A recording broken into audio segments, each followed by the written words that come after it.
네, 여러분 안녕하십니까? 천상철입니다. 대통령실이 새 헌법재판관 후보자 2명을 추려서 발표해야 되는데 3명이 추려진 것 같습니다. 그중에 이승엽 변호사와 관련해 논란이 일고 있습니다.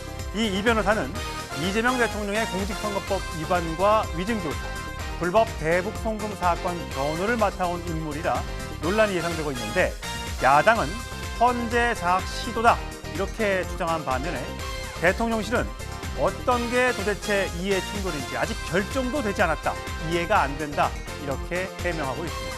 저는 일변 뒤에 돌아와 이재명 정부 인사 이야기 해보겠습니다.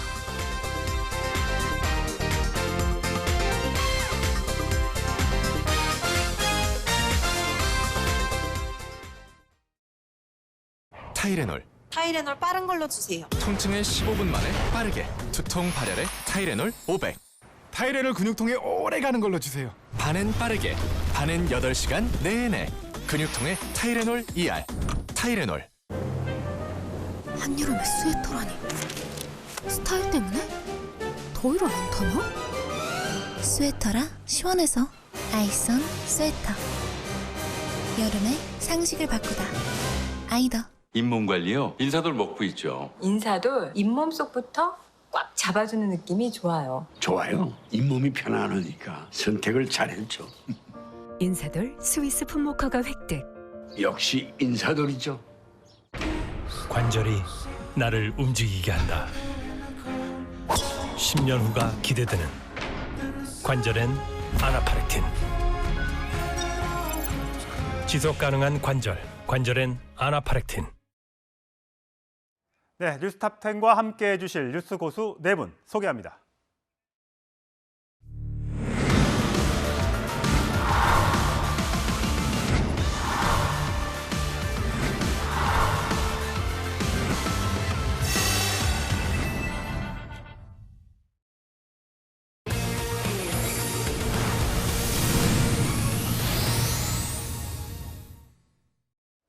예, 이재명 정부의 인사 이야기 해보겠습니다. 지금 헌법재판관 문영배, 이미선 두 재판관의 임기가 끝나면서 2명을 대통령 몫으로 새로 임명해야 되는데 3명의 후보군이 추려졌습니다. 그중에 1명, 이승엽 변호사인데 이재명 대통령의 대북 송금 변호인 등 이재명 대통령과 아주 가까운 사이로 알려져 있어서 논란이 일고 있습니다. 자, 그런가 하면 오늘 민정수석 발표가 됐습니다. 특수통, 검사 출신의 민정수석인데 여당 안팎에서도 우려가 있었습니다만 이재명 대통령은 임명을 했습니다. 자, 배경은 무엇일까요? 한번 짚어볼 텐데 먼저 이재명 대통령이 한덕수 전 권한대행이 지명했던 헌법재판관 후보자 2명을 지명 철회했었죠. 당시로 돌아가 보시겠습니다. 대통령이 된 것으로 착각한 것 같습니다. 토끼가 호랑이 굴에 들어간다고 호랑이가 되는 건 아니죠. 한덕수 총리에게는 그런 권한이 없죠. 그럼 오버하신 것 같습니다. 이재명 대통령은 한덕수 전 국무총리가 권한 없이 했던 이완규 함상훈에 대한 지명을 철회했습니다. 예, 헌법재판관 지금 9명이어야 되는데 7명밖에 없습니다. 이 2명의 자리.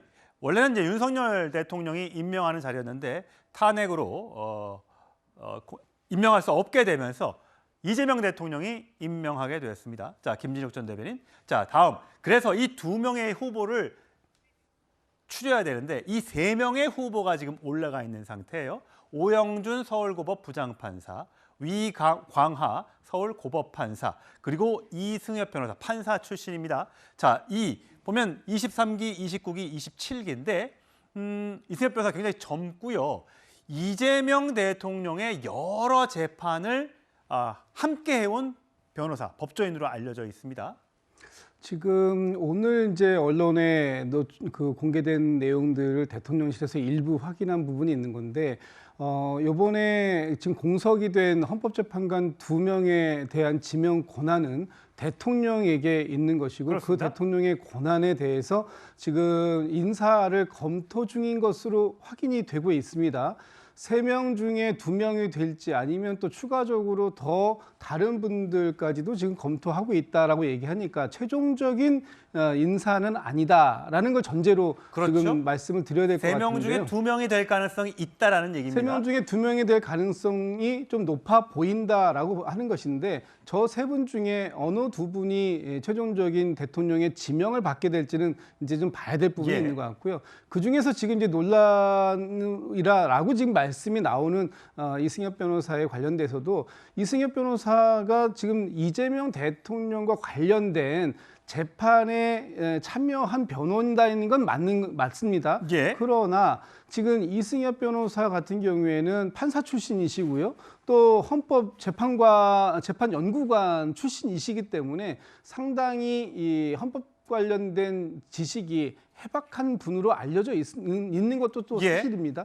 이분이 만약에 그 헌법재판관으로 지명이 된다고 하면 아마도 국회에서의 인사청문 과정이 있기 때문에 그런 부분들에 있어서 이 지금 이재명 대통령과 관련된 재판을 수행했던 부분들에 대한 뭐 논란을 얘기할 수 있습니다만 저는 저것이 지금 얘기하고 있는 것처럼 왜 문제가 되고 있다라는 게 그 이해 충돌 얘기를 하고 계세요. 그런데 지금 과거에 맡았던 어떤 그 재판들이 현재 진행형이거나 앞으로 진행될 과정이 있다면 이해 충돌에 대한 소지를 얘기할 수 있겠습니다만 만약에 헌법재판관으로 지명이 되고 난다면 당연히 그 부분들에 대해서는 다 그 손을 떼는 것이 정상적인 상황일 것이고 그 이후에 만약에 지금 관련되어 있는 재판들이 헌법재판소로 올 일도 없어 보이는데 설령 온다고 하더라도 본인이 그 부분에 대해서 제척하거나 기피하거나 하는 여러 가지 법 제도적 장치가 있기 때문에 충분히 이해 충돌이라는 부분에 있어서는 뭐 얘기가 안 된다라는 부분을 저는 말씀드리고 싶습니다. 최수원 평론가. 1972년생이고요. 서울대 나왔고 판사를 했습니다. 그러니까 변호사만 한 건 아니에요. 충분히 자격은 있다고 봅니다. 그런데 한 8년 전에 변호사 개업을 하면서 그동안 그러니까 이재명 대통령의 재판을 한두 개를 같이 한 게 아니더라고요. 3개입니다. 2018년 친형 정신병원 강제 입원 사건, 그다음에 가장 최근 논란이 되고 있는 공직선거법과 위증교수 사건. 그러니까 이재명 대통령 당시 후보 예전에 경기도지사 시절부터 사실상 오늘에 이르기까지 주요한 고비고비마다 이승엽 변호사가 있다고 해도 과언이 아닐 정도입니다. 자, 근데 왜 문제가 되느냐? 이재명 대통령이 이번에 취소했던 이완규 법제처장 있잖아요. 이분은 이제 말하자면 한덕수 총리가 제청했다고 그래서 한 거잖아요. 그러니까 자격이 없었다고 하는 이유도 있었지만 마침 그때 이분이 지명됐을 때 민주당에서 딱 반대하는 이유가 하나입니다. 대통령의 측근 법률은 안 된다 이거였습니다. 많이 기억하실 겁니다.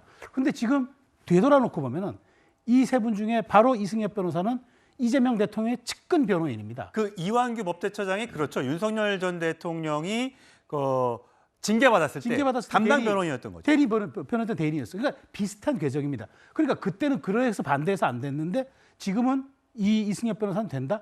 근데 지금 약간 더 특이한 건 제가 여기서 뭘 보냐면은 3명을 한꺼번에 싹 여론에 흘렸습니다. 원래 과거 대통령이 지명하겠다면 딱 지명해서 발표하면 그만입니다. 근데 왜 3명을 흘렸을까? 부담이 있었다는 얘기죠. 그래서 여론에 3명을 해놓고 여론의 반향을 본 다음에 이승엽 변호사를 참여시키든가 아니면 그냥 너무 반발이 세면 2분으로 가든가 아마 이런 전략을 한 것 같은데 여기서 중요한 거 쟁점. 지금 김 전 대변인께서 이런 말씀하셨어요. 이해충돌 소지 없다고 얘기했는데 직접적인 변호에 대해서는 이해충돌 소지가 없을 수 있습니다. 헌법재판관이 이재명 대통령의 재판에 대해서 어떻게 뭐 이해충돌하겠습니까? 문제는 행정부의 이런 비호를 받아서 들어가고 행정부의 이런 말하자면 선택을 받아 들어가잖아요. 그러면 나중에 입법부하고 지금 행정부하고 권한쟁의가 헌재에 청구된다.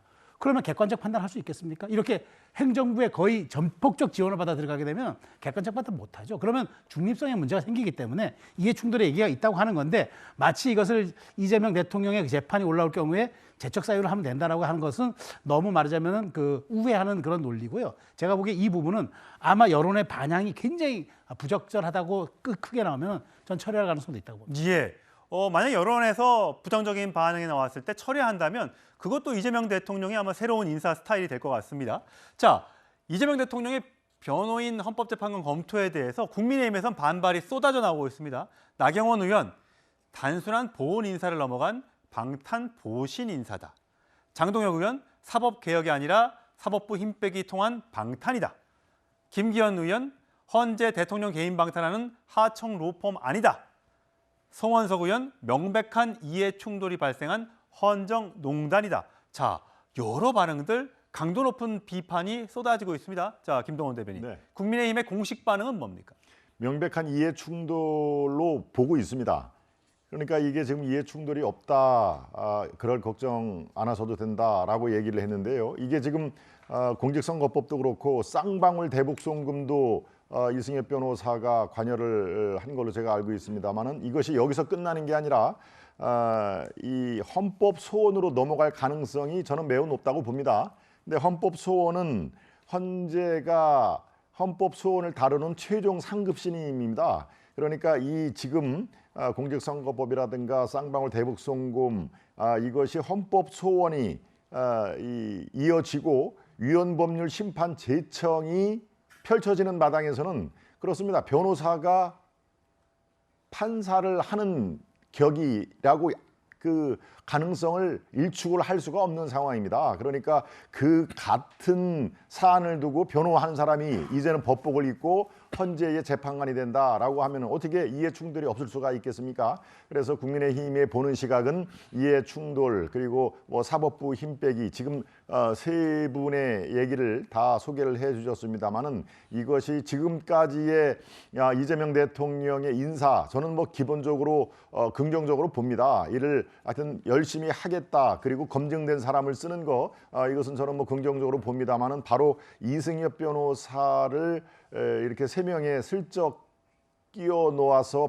여론의 반응을 보는 거 저는 이건 이재명 대통령답지 않은 그 인사 스타일로 저는 일단 평가를 하고 싶습니다. 예, 어쨌든 최종 발표가 나지 않았습니다. 이르면 내일쯤 발표가 날 수도 있다고 하는데 대통령실 고위 관계자는요 기자들한테 아직 정해진 상황이 아니다. 많은 분들의 의견을 듣고 있다. 다만 어떤 게 이해 충돌인지 이해가 되지 않는다라고 이야기를 했습니다. 자, 성춘 부의장. 예. 아까 조금 전에 주진우 의원의 SNS가 지나갔어요. 그러면 사진과 함께 이건 하사품으로 내리는 자리가 아니다. 헌법재판관 이렇게 주장했어요. 저 캡처 사진과 함께요. 저건 어떤 뜻이에요? 그러니까 지금 뭔가 대가성으로 뭔가 이런 자리를 준다라고 주장을 하고 싶은 것 같습니다.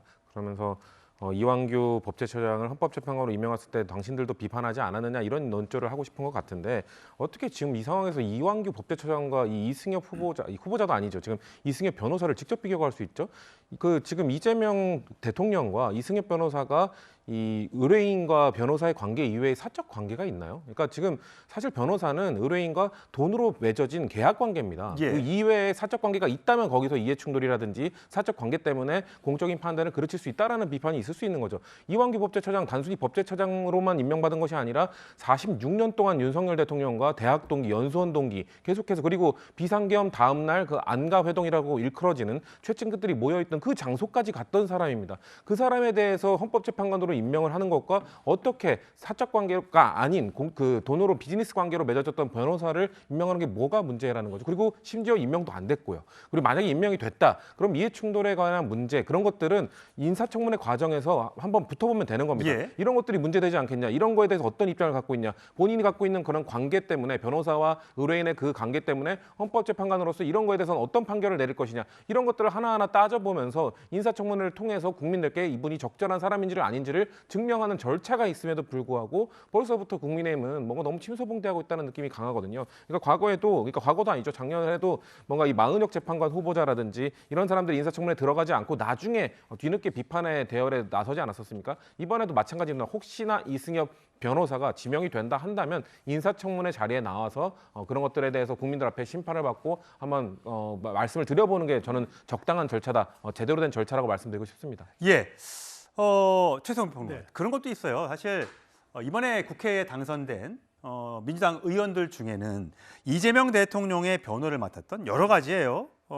대장동 사건 변호, 뇌물수수 등 변호, 뭐 경선자금 뭐 등등 변호 이런 등등의 여러 사람들이 들어가면서 이것도 떠오른다라는 사람 국민의힘 의원들이 있더군요. 그러니까 지금 지난번에 왜 이재명 그렇게 당시 대표의 변호인단들이 그렇게 국회만 입성했느냐. 그러니까 비율로 그러니까 명수로 따지면 얼마 안 되는 것 같지만 전체적인 비율로 따지면 대단한 겁니다. 왜냐하면 사실 특정 분야를 대표했던 분들이 이렇게 한꺼번에 법적으로 5명씩이나 들어온다는 게 쉬운 게 아닙니다. 그것도 비례가 아니라 전부 지역구를 받아서 들어왔습니다. 그러면 이걸 어떻게 해석할 겁니까? 그런 측면에서 저는 사실상 지역을 대표하는 분들을 이게 법률 직능을 대표하는 분들도 아니고 지역을 대표하는 분들이 제각각 이재명 당시 대표의 그런 법률 대리인단들이 대거 입성했다는 것은 무언가 이걸 사법 리스크에 대한 어떤 방어를 잘해줬다는 그런 측면에서 이쪽의 보훈 인사 혹은 어떤 그 뭐 대가성 인사 이런 게 아니냐.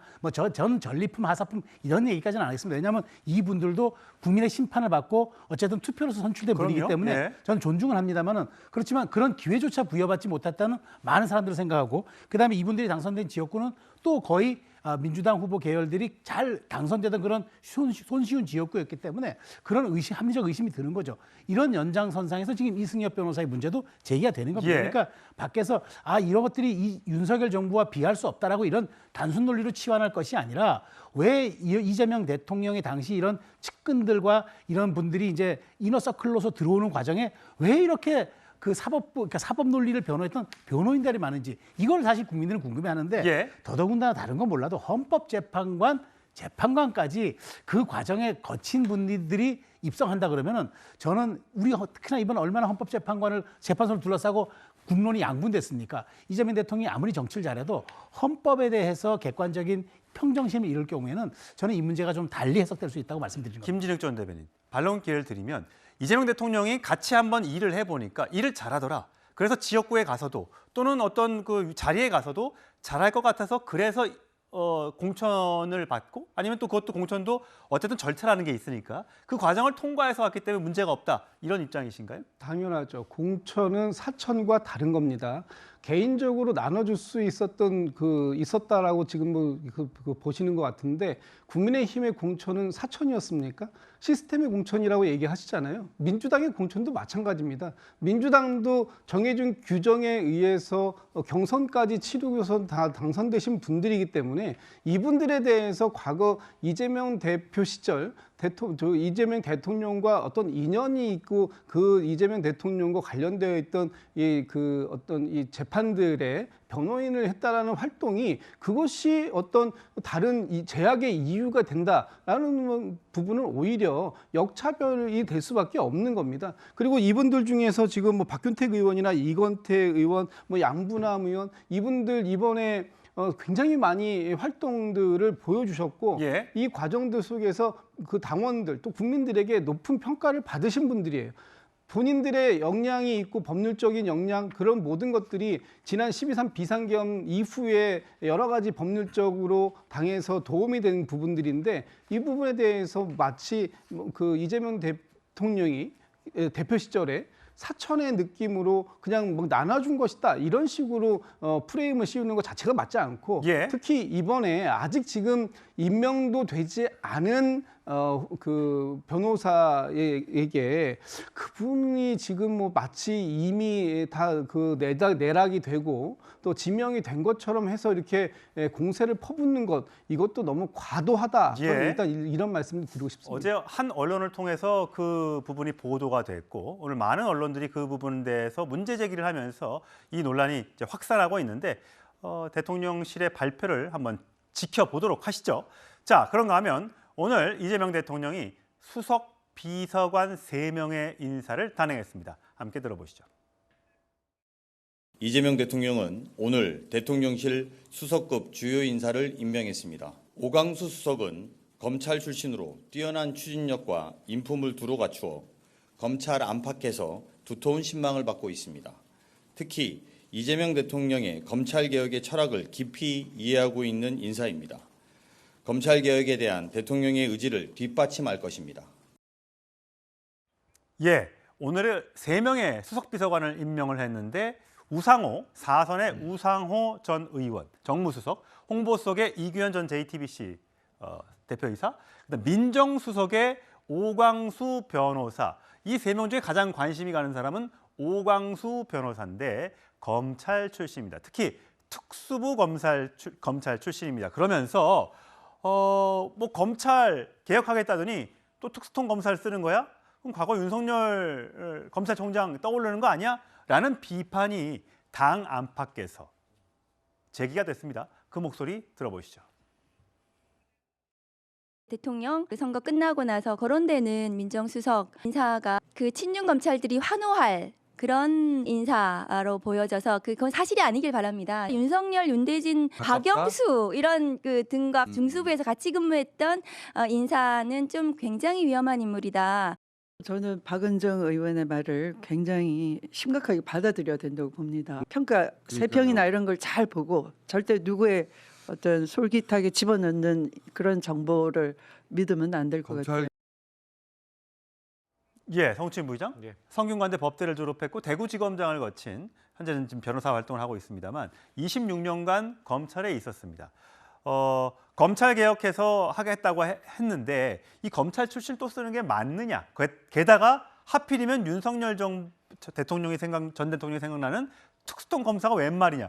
이렇게 지금 당 안팎에서 문제 제기가 있었단 말이죠. 그런데도 임명을 했어요. 어떤 이유입니까? 지금 다양한 분들이 문제 제기 주시는 것 이재명 대통령이 모를 리 없습니다. 다 알고 있는 내용일 거라고 보고요. 단순히 특수통 출신이라고 해서 단순히 윤석열 전 대통령과 함께 검찰 시절 근무를 했던 그 경력이 있다고 해서 이런 그 민정수석으로서의 뭔가 인사에서 배제될 필요는 없다고 보거든요. 그러니까 이재명 대통령은 아무래도 그런 배경들을 다 알고 있음에도 불구하고 이 사람에 대한 검증 과정에서 이 사람이 검찰 개혁에 대한 의지가 정말 있는지 그리고 실력이 있는지 그 부분 등을 다 따져봤을 거라고 생각합니다. 그런 과정 속에서 그런 우려들이 있음에도 불구하고 충분히 할 수 있다라는 결론에 이른 것으로 보여지고요. 외부에서 지금 저렇게 지적을 하시는 것들은 아무래도 윤석열 전 대통령도 검찰총장으로 임명될 때만 하더라도 저희 당 진영에서도 매우 환영하는 인사였거든요. 근데 그럼에도 불구하고 결국 검찰은 검찰 내부 조직 논리에 의해서 이루어진다. 뭔가 검찰 개혁이라든지 국정 운영의 정말 달성을 위해서 노력한다기보다는 결국 검찰의 이익을 따라간다는 그 배신을 한번 당해봤기 때문에 저희는 그런 우려를 하시는 분들의 마음 충분히 이해하나 대통령이 그런 것들을 넘어서는 능력이나 이런 것들 의지를 확인했기 때문에 저는 임명했다고 보거든요. 그리고 그 민정수석이 뭔가 이 검찰 개혁만 하는 사람이 아니잖아요. 그러니까 측근에 대한 관리, 대통령의 측근 관리 그리고 인사에 대한 검증 이런 것들을 하는 부분도 또 아주 중요한 역할이기 때문에 오히려 민당과 가깝지 않은 그런 인사가 그런 역할을 맡게 된다. 저는 대통령실 내에서 레드팀의 역할을 할 수도 있고 매우 그 중요한 역할을 할 수 있다고 생각하기 때문에 이재명 대통령이 그런 것들 다 종합적으로 고려한 인사를 내렸을 거라 그렇게 판단합니다. 오늘 대통령실 고위 관계자는 기자들에게 이재명 대통령이야말로 정치 검찰의 가장 큰 피해자 아니겠느냐. 오광수 민정수석의 사법개혁 의지를 확인했기 때문에 임명을 한 거다. 두고 봐라, 지켜봐 달라라는 이야기를 했습니다. 자, 김동원 대변인. 그러면 국민의힘에서는 이 오광수 민정수석을 통해서 하고자 하는 일이 검찰, 좋게 말하면 이제 검찰에 대한 개혁. 하지만 그것이 아니라 어떤 사전 국면으로 간다든지 과거에 있었던 문재인 정부 당시에 있었던 적폐청산 뭐 이런 것들을 혹시 각 진두지휘하기 위해서 검찰 특수통 검사 출신을 쓴 거 아니냐 이렇게 의심하는 겁니까? 그렇습니다. 그럴 개연성이 충분히 있다로 보는 것이죠. 지금 민정수석을 본인이 또 연수원, 사법연수원 18기 동기 동창 아닙니까? 그러니까 연수원 시절부터 누구보다도 잘 아는 친구 같은 사이로 내정을 했다는 것은 글쎄요, 민정수석의 자기의 어떤 정치 철학 뭐 이런 것도 중요하지만 아주 스스럼 없이 허물없이 대할 수 있는 그런 사람을 갖다 앉혔다. 그런 얘기는 뭡니까? 지금 이재명 대통령이 스스로 얘기를 했습니다. 이건 정치 보복과 정의를 세우는 그것은 엄밀히 잣대가 다르다. 그리고 내란 그거에 대한 내란 공동 정범 포함해서 내란을 발본색월하겠다라는 그 취지의 얘기는 누차 얘기를 했지 않습니까? 그러니까 집권 초에 어떤 그 검찰 칼바람이 불 것이다라고 하는 것은 우리가 충분히 예견된 상황에서 민정수석을 오광수 변호사 본인과 아주 친분관계가 높은 연수원 동기를 했다는 것은 그런 의미에서 우려를 사기에 충분하다 하는 얘기입니다. 진정한 검찰 개혁은 뭡니까? 검사들이 정권의 눈치를 보지 않고 그야말로 공정한 수사를 통해서 법의 이 법 위에 우는 사람, 억울한 사람이 없는 그런 게 만드는 게 검찰 개혁 아닙니까? 그런데 어떤 뭐 물론 연수원 동기라고 해서 다 배관시할 필요는 없습니다만 예. 지금 그런 오해를 살 자초를 제공을 했다 이렇게 충분히 볼 수가 있겠습니다. 예, 연수원 동기가 300명쯤 된다고 하니까요. 과연 두 사람이 얼만큼 친분 관계가 있는지는 정확한 파악이 되지 않습니다. 자, 서영교 의원, 이번에 민주당의 원내대표의 출사표를 던진 서영교 의원이 어제 이재명 대통령과 지도부, 당 지도부의 만찬에 갔다 왔습니다. 그 전에는 사실 서영교 의원이 이런 사람을 정무수석으로 앉히는 게 맞을까요? 라는 의문을 가졌던 것 같은데 오늘 기자회견에서는 말을 이렇게 바꿨습니다. 들어보시죠. 인사는 대통령님의 권한입니다. 인사의 기준은 능력과 충직, 즉 국민에 대한 충직입니다. 충분히 검토하셔서 수석들에 대한 인사를 했다. 이광수 변호사는 비용설이 있었을 당시에는 좀 우려하는 입장이셨는데 제가 우려한다 이렇게 얘기한 적도 없습니다. 그분의 실력과 살아온 부분에 대해서는 충분히 좋은 평가가 나오고 있고 충분한 자질과 능력을 갖고 있다 이렇게 판단되었고 어떻든 윤석열과 같이 특수통에 있었던 부분을 충분히 검토되고 그리고 또 결이 다르다. 예, 제가 조금 전에 정무수석이라고 말씀드렸는데 민정수석이라는 점 바로 잡습니다. 이랬어요. 그제는 더 좋은 사람 많이 있을 거다. 신중하게 찾으시면 좋겠다라고 얘기했는데 나 우려라고 말한 적 없습니다. 그렇죠. 뭐 우려라는 말은 없습니다. 근데 검토한 바로는 충분한 자질과 능력을 갖고 있다라고 판단을 했다라고 지금 이야기를 하고 있습니다. 어제 이 만찬 장소 저 그림 영상이 준비됐으면 사진을 좀 보여주시면 좋을 건데 이재명 대통령과 많은 분들이 한 24명 정도의 당 지도부 전현직 1, 2기 지도부가 가서 이렇게 만찬 화기애애하게 저렇게 웃는 장면과 함께 여러 사람이 앉아서 단체 사진을 찍는 보시면 정청래 법사위원장도 오른쪽에 앉아 있고 박찬대 원내대표도 앉아 있고요. 서영교 의원도 보입니다. 다양한 사람들과 하면서 어제 이 부분에 대해서도 일각에서 나오고 있는 오광수 민정수석에 대한 우려 잘 알고 있다. 하지만 내가 이렇게 생각한다라고 아마 설득을 한 모양이에요. 그래서 오늘 서영교 의원의 입장도 좀 달라진 것 같은데 어쨌든 민주당에서는 이런 얘기들이 오늘 나왔습니다. 수석은 대통령을 보좌하는 자리라 임명과 해임을 자유롭게 할 수 있는 자리다. 윤석열 검사와는 다를 것이다. 막중한 책임을 갖고 민정수석의 임하기를 일단 기대해 보겠다라는 반응들이 나왔습니다. 자, 일단 임명이 됐으니까요. 일을 잘하는지 안 하는지 국민들이 잘 지켜보면 될 것 같습니다. 저희는 다음 주로 가보겠습니다.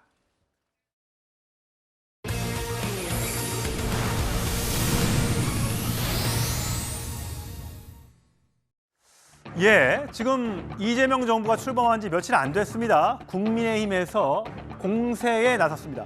보통 이제 허니문 기간이라고 해서 비판을 좀 자제하는 기간이 있는데 일주일도 안 돼서 비판이 나오고 있습니다. 자, 김용태 비상대책위원장 재판받을 의지가 있느냐라고 이재명 대통령을 향해서 쏘아붙였습니다. 이재명 대통령에 대한 재판 중단해야 된다. 이거를 민주당이 아닌 조국혁신당에서 오늘 기자회견을 했습니다. 자, 관련해서 발언 먼저 들어보시죠. 이재명 대통령께 공개적으로 질문을 드리겠습니다. 만인은 법 앞에 평등합니다. 대통령은 취임 전 진행되어 온 재판을 면제받기 위한 자리가 아닐 것입니다. 대통령께서는 6월 18일로 예정된 공직선거법 위반 혐의 재판과 다음 달로 예정된 불법 대북송금 재판을 받을 의지가 있으십니까? 다음으로 민주당의 질문을 드리겠습니다. 민주당이 지금 추진하고 있는 대통령 방탄 3법, 즉 허위사실, 공표죄의 구성 요건에서 행위를 삭제하는 공직선거법 개정안, 대통령 당선 시 진행 중인 형사재판을 정지하도록 하는 형사소송법, 대법관 증언을 주요 내용으로 하는 법원조직법이 지금의 대통령 개인을 위한 법입니까?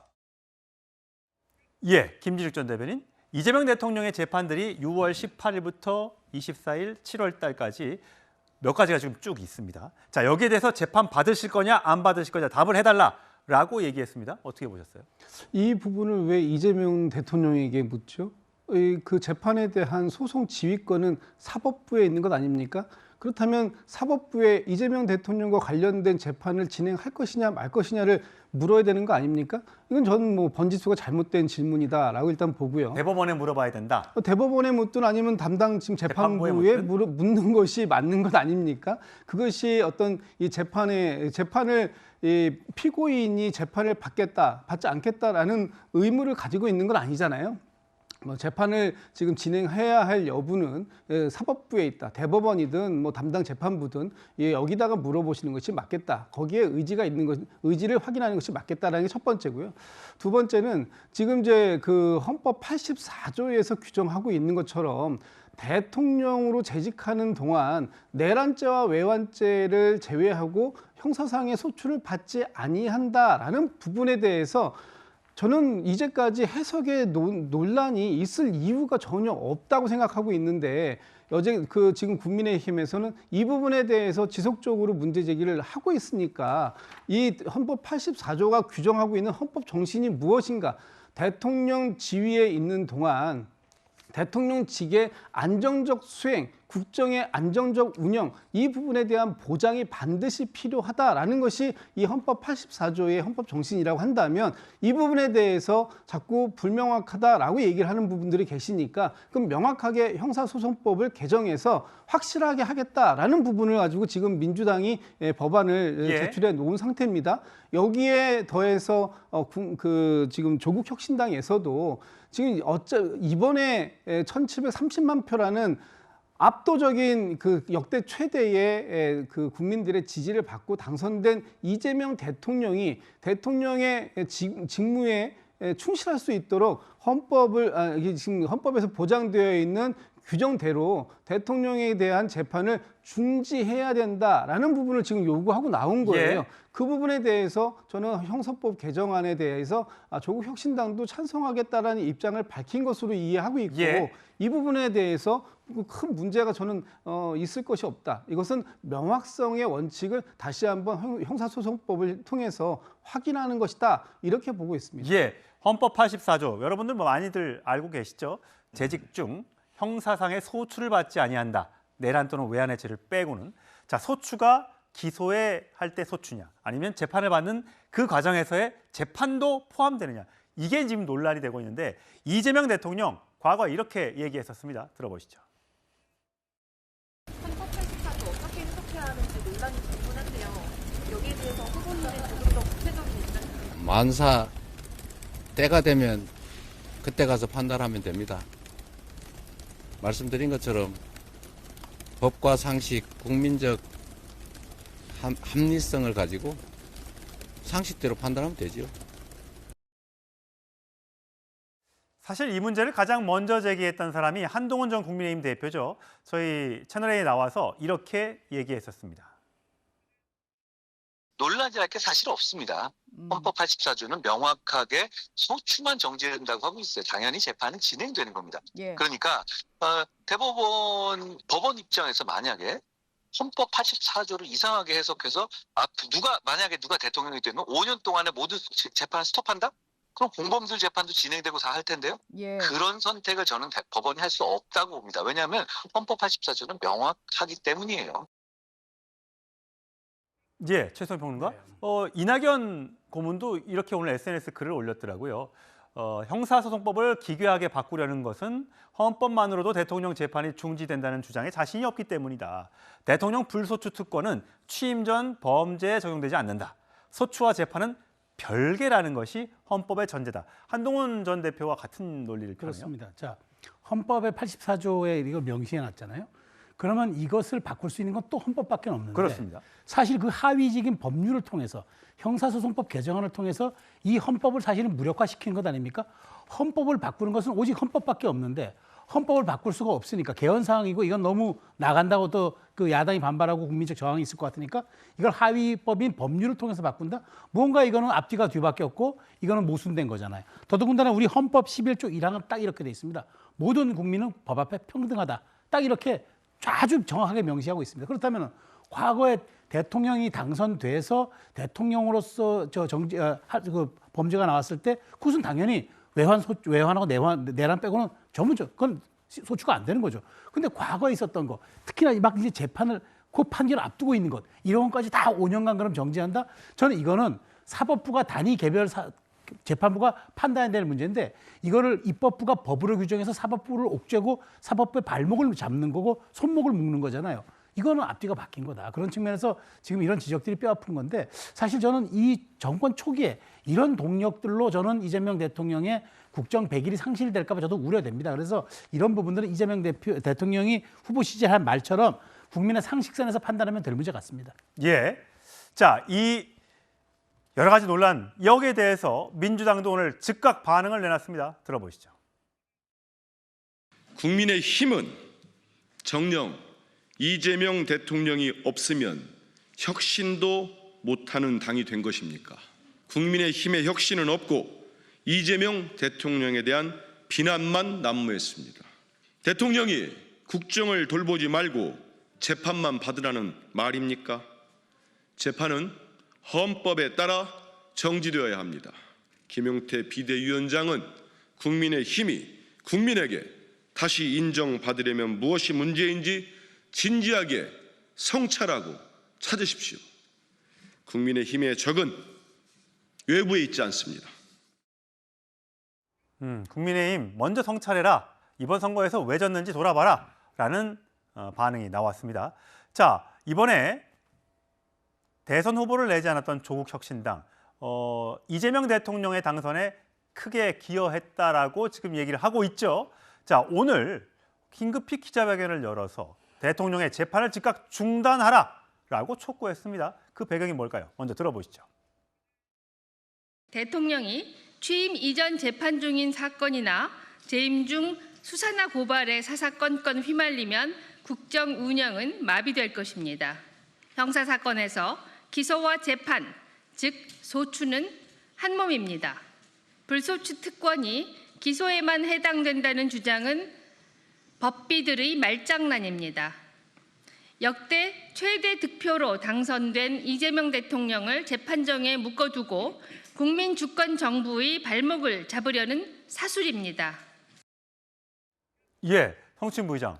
저 사실 이렇게 네임만 가리면 저분이 조국혁신당인지 민주당 분인지 잘 모를 정도로 굉장히 이재명 대통령에 대해서 강하게 엄호를 하고 있습니다. 왜 그렇습니까?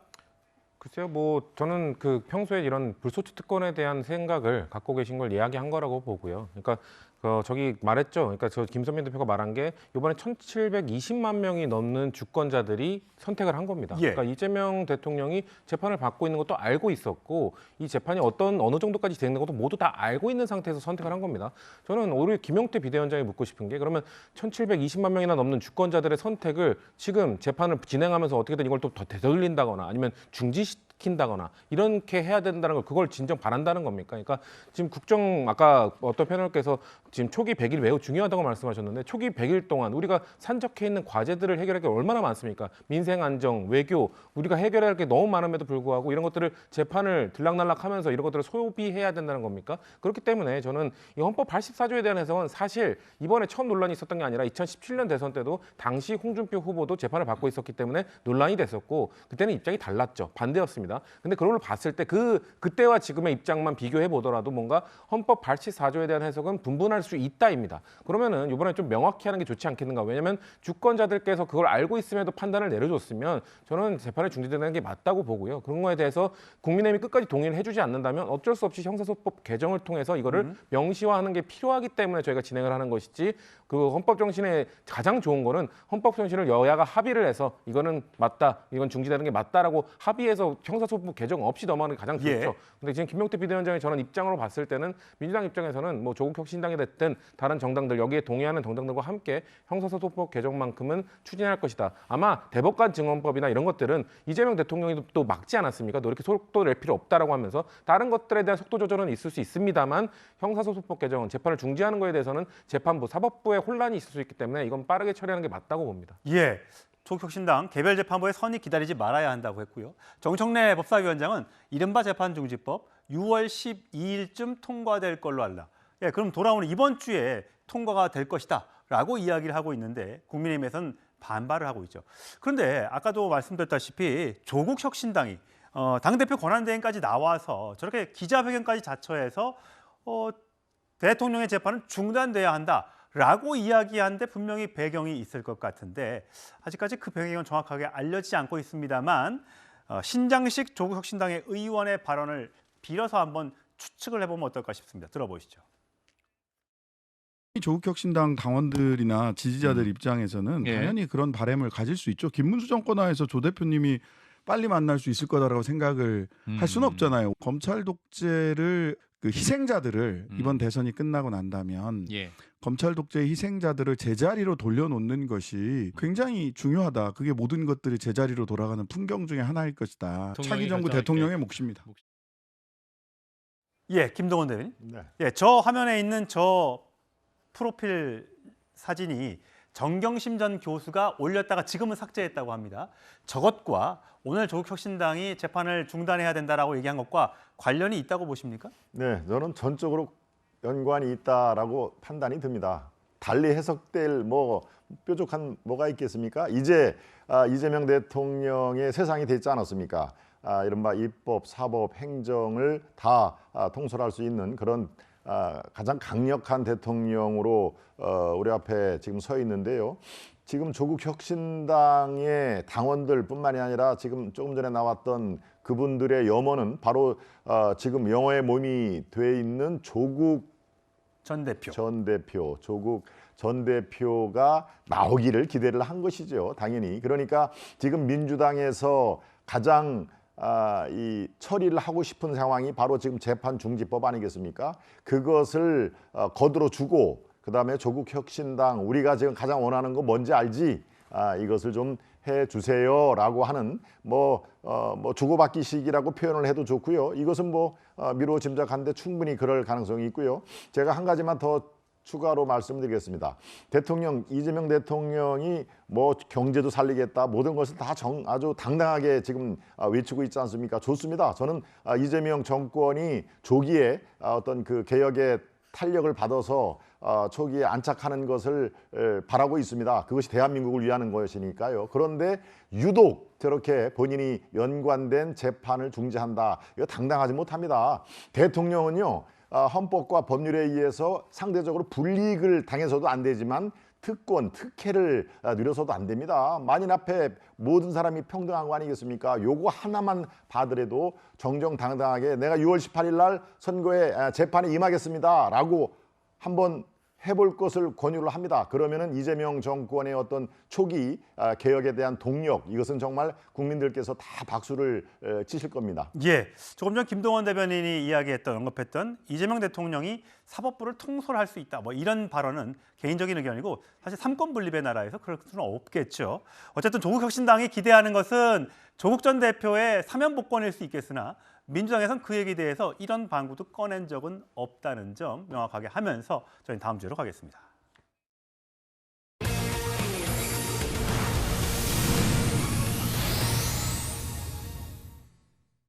예, 국민의힘 이야기로 가보겠습니다.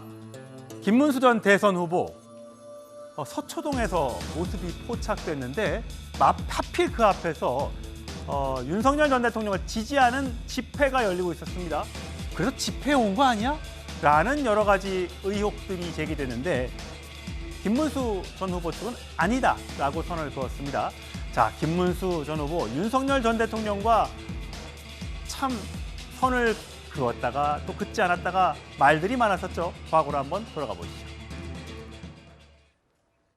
대통령께서 탈당을 하느냐 안 하느냐 하는 것은 본인의 뜻입니다. 자기가 뽑은 대통령을 탈당시키는 방식 이런 것을 가지고 책임이 면책될 수도 없고 또 그렇게 하는 것은 도리도 아니라고 생각합니다.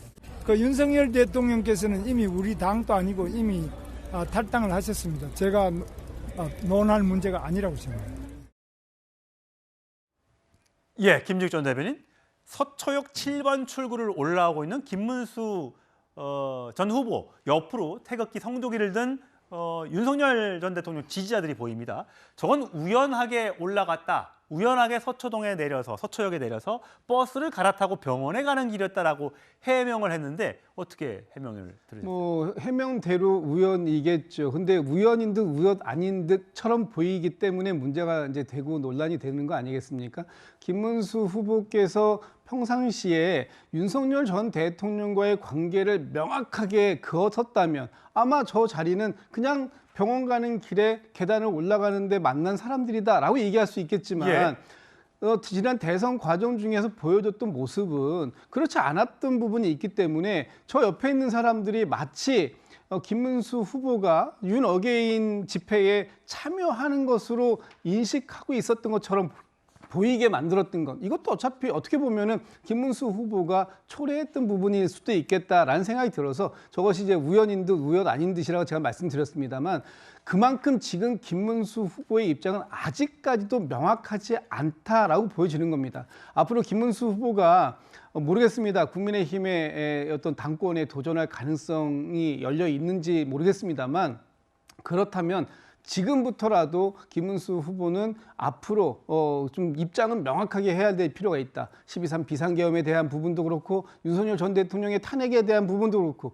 지금 본인이 임명시켜 놓은 김용태 비대위원장이 제시했던 그런 부분들에 대한 본인의 입장도 명확하게 밝힐 필요가 있다라는 부분을 저는 이제 말씀드리고 싶습니다. 최소영 평론가.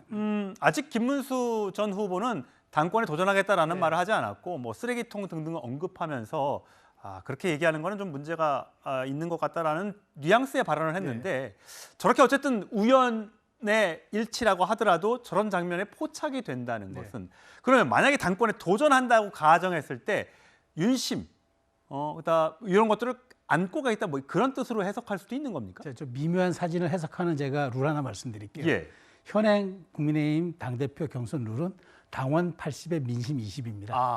당 대선 후보 경선은 당원 50대 여론조사 50인 거 다 많은 분들이 이번 기회에 아시겠지만 지난해 룰, 그러니까 현재까지 현행 국민의힘 당대표 선거룰은 당원 80에 민심 20입니다. 시사하는 바가 크죠. 제 이 말을 듣고 나면은 많은 분들이 오늘 지금 김진욱 전 대변인 얘기한 것처럼 저게 진짜 스쳐간 건가 스쳐가지 않은 건가에 대한 해석을 좀 나올 수 있으리라고 보는데요. 저는 어쨌든 정치인의 진심을 보려면 그 입을 보지 말고 발을 보라는 말이 있습니다. 김문수 후보의 발이 향한 건 물론 이 병원이었습니다만은 가는 동안에 그 길을 들렀다는 것은 김문수 후보의 마음이 어디 있는지 짐작해 할 수 있습니다. 말씀하신 것처럼 쓰레기통에 내가 왜 들어가겠냐고 얘기하지만 그거 바꿔 말하면 좀 있으면 내가 쓰레기집으로 들어가겠습니다라고 얘기할 수도 있습니다. 그런 측면에서 지금 모든 건 살아있는 카드가 되는 것 같고요. 김문수 후보의 등판론은 이 김문수 후보가 득표한 41%의 따끈따끈한 국민의 지지가 식기 전에 점점 더 확산될 것 같다는 생각이 듭니다.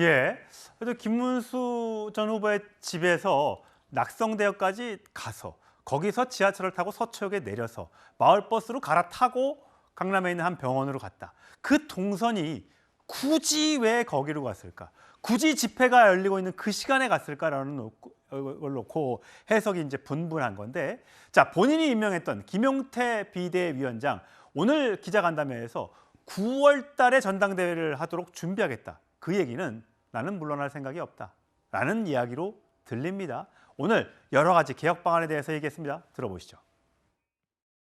따라서 저는 미래 보수의 염원을 담아 당원 당규의 규정에 따라 의원총회의 공론을 거쳐 탄핵 반대 당론 무효화를 추진하겠습니다. 당의 대선 후보를 부당하게 교체하고자 했던 과정의 진상을 규명하고 합당한 책임을 부과하겠습니다. 이러한 후보 교체 파동은 대선 국면에서 당원과 지지층에게 큰 충격을 안겨주었기 때문에 비대위원장으로서 당무감사권을 발동해 이 사건의 진상을 철저하게 규명하겠습니다. 대선 후보 교체 과정 굉장히 논란이 많았었습니다. 그렇기 때문에 그 과정을 들여다보겠다, 당무감사를 하겠다. 도대체 누가 갑자기 한덕수 후보를 끌고 들어왔느냐, 뭐 이런 것 같아요. 거기에 대해서 지금 권영세 쌍권이라고 불렸던 전 비대위원장은 단일화 과정 진상규명 환영하나 부당이라는 규정은 잘못된 표현이다. 단일화 적법성 법원도 인정했었다라고 얘기하고 있습니다. 지금 전현직 비대위원장이 충돌처럼 비춰지고 있는데 선거도 졌는데 지금 당 내용이 심상치가 않은 것 같은데 어떻게 보세요? 네, 보이기에는 전현직 비대위원장의 어떤 갈등 구도가 표출된 거라고 아마 보실 수도 있겠습니다만은 지금 권영세 전 비대위원장의 저 표현 부당하다라고 벌써 얘기를 하면은 이미 규정이 된다. 예. 5월 10일 밤에 새벽 3시에 이 이른바 후보 교체 이것은 이미 당원들의 어떤 그 집단지 상황으로 부결이 된 거 아니겠습니까? 그런데 그게 이번 대선에도 상당히 영향을 미칠 정도로 당원뿐만 아니라 중도에 계신 분들이 저거는 있을 수가 없는 일이다라고 지금까지도 생각을 하시기 때문에 바로 김용태 비대위원장이 그것을 진상을 규명을 하겠다. 그래서 진상을 철저하게 규명을 한 후에 잘못된 판단이거나 잘못된 집행 이거에 대해서는 엄정한 그 처벌 뉘앙스가 처벌이라는 얘기는 안 했습니다만은 거기에 상응하는 그런 조치를 취하겠다 이런 얘기를 했습니다. 그렇게 되면은 지금 그 바로 직전에 권영세, 권성동 두 이른바 쌍권 체제의 그 두 분들이 이제 저거를 주도를 한 거 아니냐라고 많은 분들이 생각을 한 건데 그 권영세 비대위원장이 초기에 이 방향을 다시 재정비를 한 것입니다. 벌써 초기에 부당한 단일화 규정 이렇게 하지 말아라. 진상 규명을 지금 하려고 하는데 부당한 단일화 과정이라고 하면 그게 제대로 된 것이냐. 이 한덕수의 옹립은 기본적으로 대선을 위한 불가피한 선택이었다. 왜? 여론조사가 항상 자금이라도 조금이라도 더 높게 나왔으니까 그거의 당시의 상황을 필요하면 내가 설명을 다 하겠다라고 하는 그런 취지니까요. 이건 한번 뭐 지켜봐 주시죠. 알겠습니다. 하필이면 새벽에 후보 교체 작업이 있으면서 많은 국민들이 놀랐고 국민의힘 당원들도 놀랐을 겁니다. 결국은 투표 과정에서 결국 뒤집어졌었는데 이 부분 분명히 잘잘못을 따져 봐야 할 것 같습니다. 저희는 다음 주로 가겠습니다.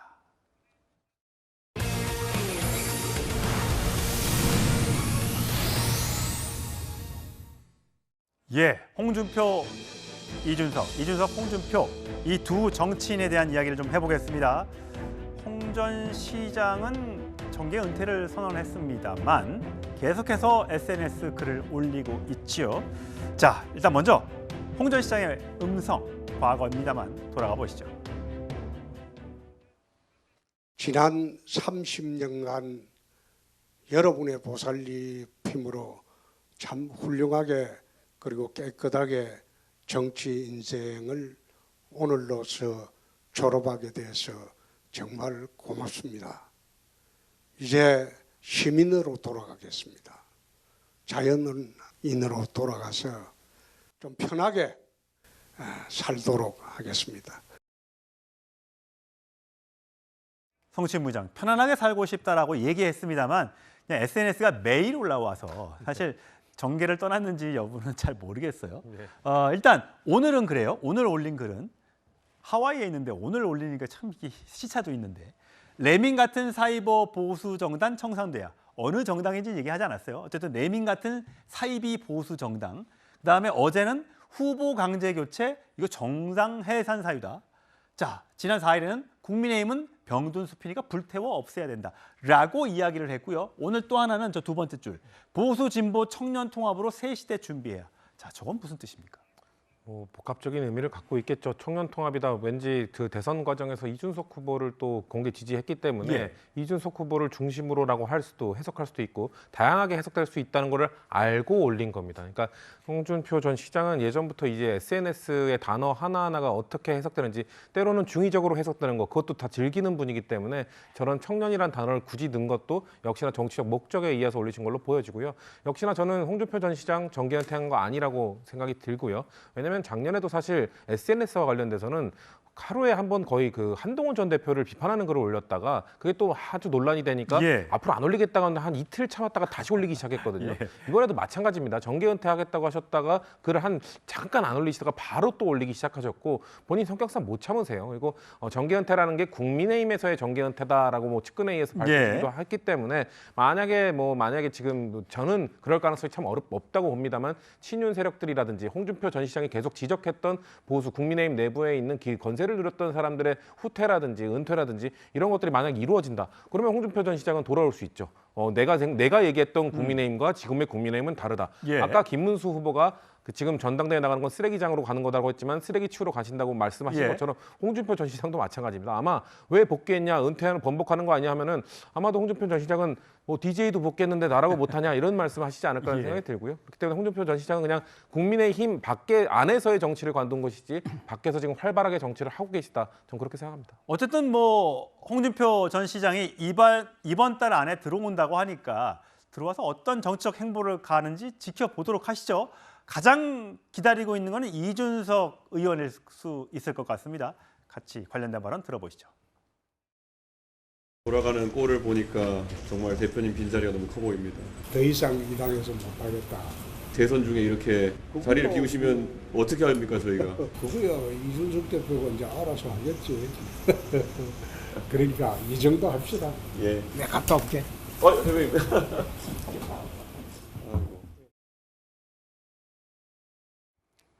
최수영 평론가 보시기에는 이준석 의원과 홍준표 시장의 결합, 뭐 당에 입당을 하든지 아니면 바깥에서 뭐 고문의 역할을 하든지 어떤 그런 가능성은 얼마나 된다고 보세요? 퍼센티지로 한번 퍼센테이지로 보면 저는 50% 가능성이 있는데 예. 시기가 문제일 것 같아요. 제가 이 말씀 왜 드리냐면은 아마 홍 전 시장이 이번 대선에 생각했던 마지막 말하자면 기대했던 그 구도는 이런 것 같아요. 김문수 후보의 30% 득표, 그 다음에 이준석 후보의 10% 이상의 득표. 이러면 홍 전 시장이 복귀할 수 있는 딱 짜여진 시나리오가 완성됩니다. 그러면은 국민의힘은 사실상 이제 말하자면은 자중 질환의 내부 상황으로 가고 이탈이 생기고 이 후보 중심으로 다시 한번 보수 지형이 재편된다는 목소리가 10%포인트 이상 득표되면 나왔거든요. 돈도 절반도 돌려받고 그러면 거기에 딱 구심점과 외연 확장의 중심 소재가 홍준표 전 시장이 되는데 이게 안 된 거예요. 그렇죠. 김문수 후보 40 넘었고 이준석 후보는 8%. 예. 이게 지금 딜레마가 돼서 아하. 아마 들어와서 한 역할을 매우 제한적으로 지금 고민할 것 같은데 어찌됐건 말씀하신 대로 홍 전 시장이 귀국하면 이준석 후보를 축으로 다시 말하자면 원심력을 회복하는 쪽으로 해가지고 자 한번 가는 아마 시나리오를 구상하고 있을 거라는 추측은 저도 하고 있습니다. 예. 그런가 하면요, 김직 전 대변인 어떻게 보면 이 홍준표의 저격수로 불렸던 명태균 씨가 한 방송에 나와서 이야기를 한 게 있더라고요. 꺼진 연탄에 물을 끼얹은 사람 이렇게 얘기했는데 이건 무슨 뜻이에요?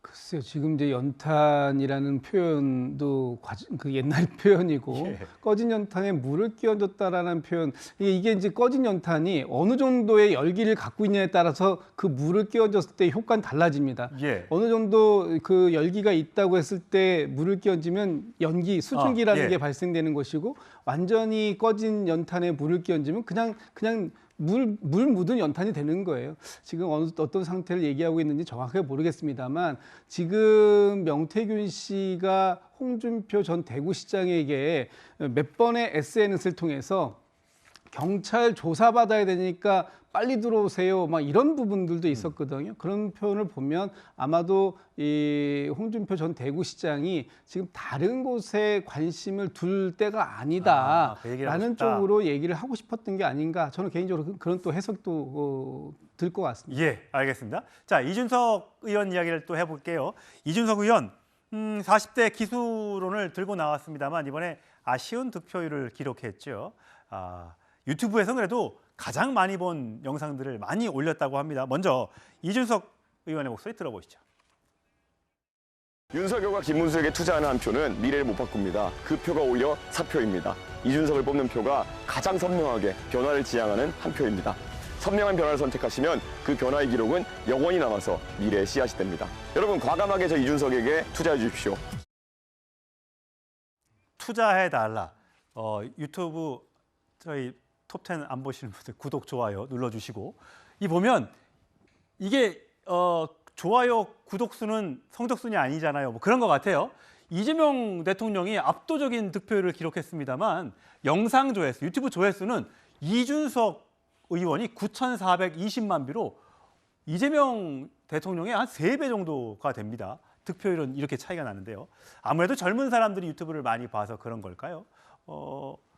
나름 이 유튜브 시장에서는 이준석 의원이 좀 먹혔던 것 같은데 근데 사실 뭐 여러분들 다 유튜브를 통해서도 보셨고 저희 TV 토론을 보셔서 보셨지만 그 비방 발언, 그것 때문에 이준석 의원의 표가 많이 달아났다고 하지 않습니까? 그러면서 국회 청원이 올라왔잖아요. 이준석 언어 성폭력 저질렀다, 국회의원 품위 손상했으니까 제명해야 된다. 이게 올라온 게 얼마 안 됐는데 얼마나 빨리 사람들이 동의를 하고 있냐면 벌써 37만 명을 돌파를 했습니다. 김동원 대변인. 네. 어떻습니까? 지금 이게 어쨌든 민주당 쪽에서 가까운, 왜냐하면 피해자가 이재명 대통령 또 그 아들이라고 하기 때문에 이게 민주당에서 혹시 동의를 하면 굉장히 많은 의석수가 있고, 어쨌든 국회의원을 제명하려면 3분의 2가 필요한데, 그러려면 국민의힘에서 한 10명 정도는 이준석 제명안이 올라왔을 때 찬성표를 던져야 된다고 하는데 네. 가능성이 있습니까? 저는 가능성이 별로 없다고 봅니다.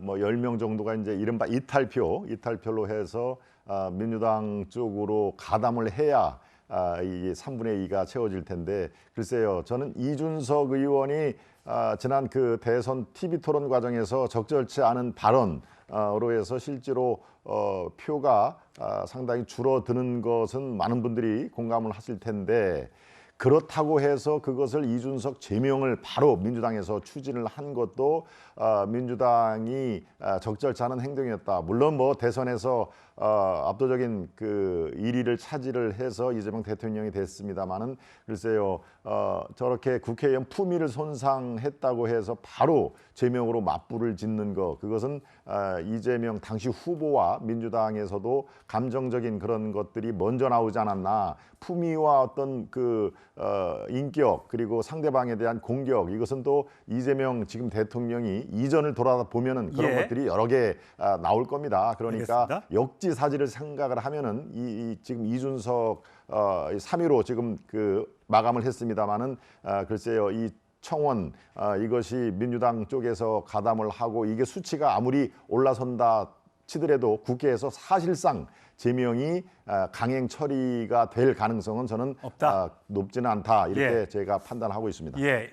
또 사실 민주당 입장에서도 다 찬성할 것이냐, 괜히 또 찬성해서 제명되면 오히려 이준석 의원만 더 정책 체급을 키워주는 것 아니냐, 또 이런 또 역효과도 불러올 수 있기 때문에 아마 의원들 생각이 좀 신중할 것 같습니다. 저희는 다음 주로 가겠습니다.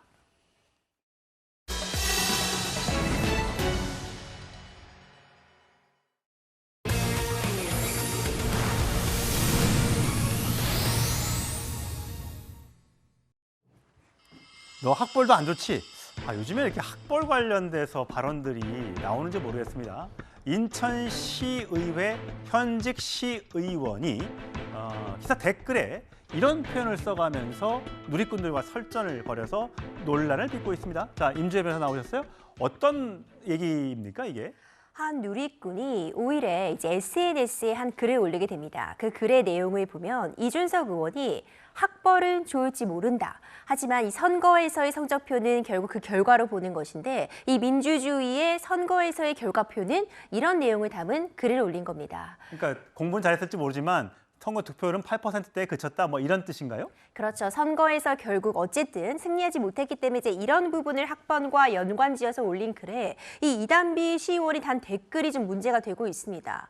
그럼 넌 학벌도 좋지 않지? 이런 댓글을 달기도 했고요. 시의원이라는 사람이 저 댓글을 다는 모양새를 봐라 라는 댓글에는 왜 이렇게 부들부들 거리냐, 이런 식으로 사실상 설전을 벌인 것인데, 예. 그 대응 방식이 매우 적절하지 못했다. 그리고 그 언행에 있어서 너무나도 경솔했다. 이런 비판이 이어지고 있는 겁니다. 예. 보니까 지금 화면에 나가는 저 SNS 다른 사람들과도 많이 설전을 벌였나 봐요. 나 광역시 의원인데 넌 직업이 뭐야?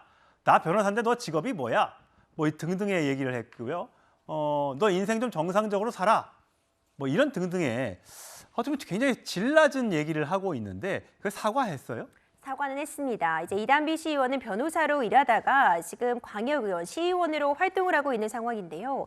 이번에 이 문제가 불거지기 이전에도 시민들과 설전을 벌였던 그런 상황들이 계속해서 드러나고 있는 겁니다. 이에 따라서 제명 요구도 뒤따르고 있고, 당초에는 이 내용, 그러니까 이준석 의원의 학벌과 관련된 이 글을 올리게 된 그 배경이 다른 그 해당 누리꾼이 쓴 다른 글을 보니까 결국 학벌이라는 건 10대 때 바짝 열심히 일한 결과 결과일 뿐이다라는 좀 학력에 대해서 그 가치를 저하시키는 듯한 그런 발언이 있기에 자신은 학력에 대한 그런 중요성을 강조하면서 이에 대해 토론을 하는 과정이라고 생각한 것에 불과하다라고 했다가 결국 이 부분 주장도 철회하고요. 본인의 발언이 경솔했다는 취지의 사과를 남기긴 했습니다. 예. 하지만 이전에도 이런 언행들이 드러나게 되면서 너무 경솔하다, 제명돼야 되는 거 아니냐 이런 비난도 뒤따르고 있습니다. 예, 얼마 전 유시민 작가도 서울대 출신 김문수 전 후보가 고졸인 설란현 여사를 만났다 이런 취지의 발언을 했다가 논란을 빚은 적이 있는데 물론 공부 열심히 하는 거 그것도 능력이고 또 노력이죠. 하지만 그거를 뭐 자랑 삼아서 왜 너는 공부 못해? 넌 이것밖에 못해? 이렇게 비하하는 거는 올바른 정치인의 태도는 아닌 것 같습니다. 저희는 다음 주로 가겠습니다.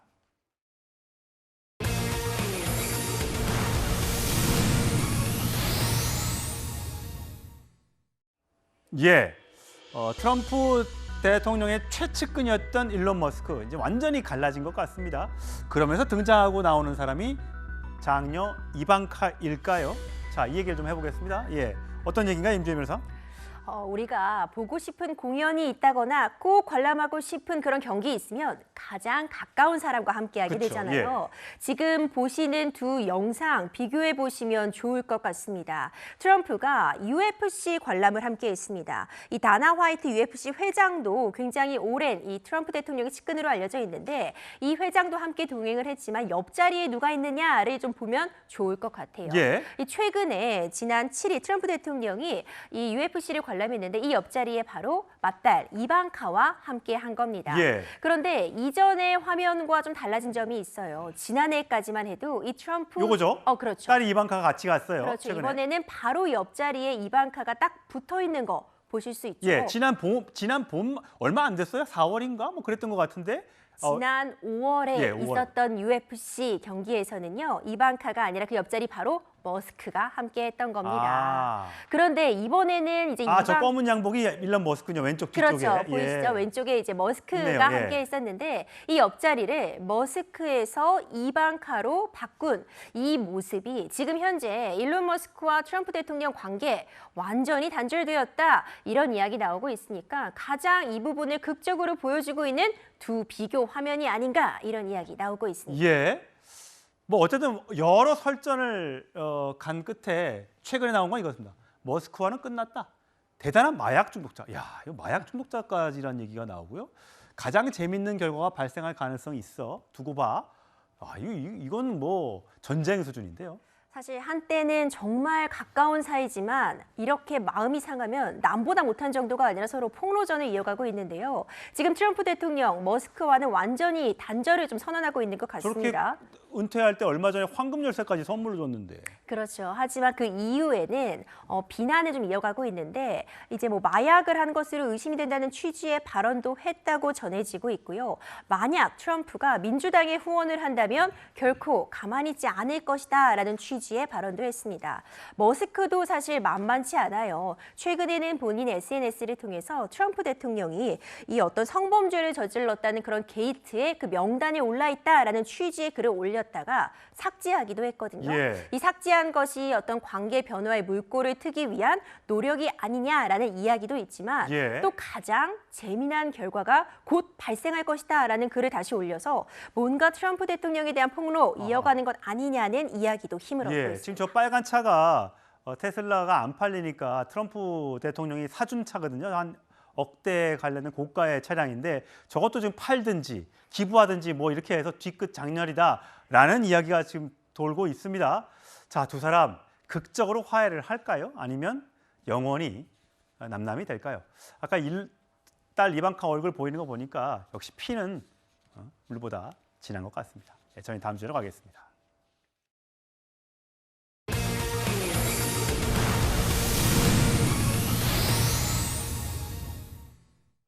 또 목숨 구한 방탄폰. 예, 어떤 게 방탄폰이에요?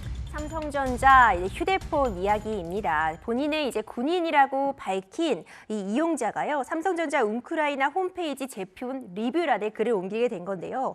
러시아군의 포격을 당하던 도중에 금속 파편이 튀어서 스마트폰에 강탈을 했다는 겁니다. 화면은 뚫렸지만 튼튼한 티타늄 케이스 덕분에 이 파편이 가슴 속까지는 뚫고 들어가지 않았고 마치 내 몸의 갑옷처럼 이 휴대폰이 목숨을 구해줬다라는 이 리뷰가 올라오게 된 거죠. 글 제목이 갤럭시 S25 울트라는 나의 구원자다.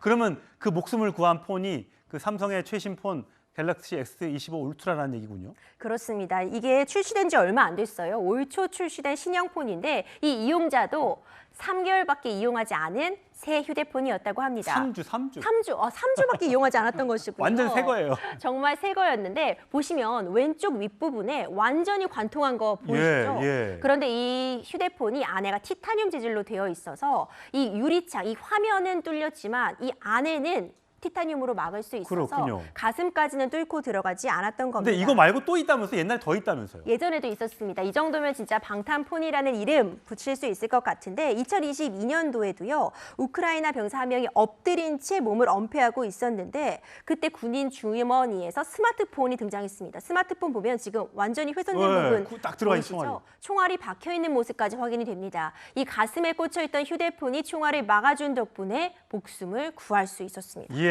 삼성이 저 글을 올린 사람에게 무상으로 수리해 주겠다라고 얘기했습니다. 저만한 홍보가 어디 있겠습니까? 예, 이상으로 일요일에 보내드린 뉴스탑10 마치겠습니다. 이어지는 뉴스에이도 많은 시청 바랍니다. 고맙습니다.